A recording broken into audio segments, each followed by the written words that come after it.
না কি অবস্থা? আসিনি বালা? আমরা বাঙালি বুঝছেন নি? সবচেয়ে বড় দোষটা হচ্ছে আমরা বাঙালি। আমরা বাংলাদেশে জন্মগ্রহণ করছি। এটাই আমরা বড় দোষ।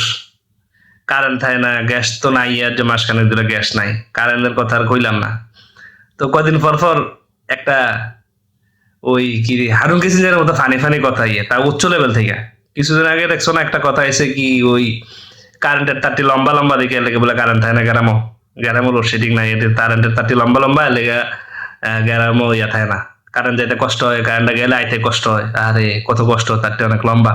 আইতে অনেক দিন লাগে। এক গ্রাম থেকে আরেক গ্রামে যাইতে সময় লাগে না? এর লেগে সময় লাগে। ওই দিন আবার আরেকটা নিউজ দেখলাম প্রধানমন্ত্রীর উপদেষ্টা কি জাহের নাকি তো নেবড়া কয় ওই যে গ্যাস নাই জানি এর লেগে আপনারা সবাই ঘরে এখন কারেন্টে চুলা দিয়ে রান্ধেন এর লেগে কারেন্ট বেশি টানে এর লেগে আমরা কাবার কারেন্ট দিয়ে কাবার দিতে পারি না। আচ্ছা আমার কথা হচ্ছে ভাই এইটিরে বোয়াই কাটাছে আরো এটারে বোয়াই কাটাছে আরো ভোট দিয়ে কি এটারে নি বয়সী আমরা সে আরো এই যে উল্টাপাল্টা কথা মনে হয় 15 বছর ধরে শুনছি আর আবার নতুন করে এই একই কথা মনে লাগবো। একজনে কয় কারেন্টের তার লম্বা, আরেকজনে কয় ওই যে কারেন্টের চুলা চালা রেখে বলে কারেন্ট দিতে পারে না। এই ড্রামা গুলা এটি বন্ধ করতো না, বন্ধ না করলে তো দেশে শান্তি হতো না ভাই। আপনারা আল্লাহর দয়া লাগে এটি বন্ধ করেন।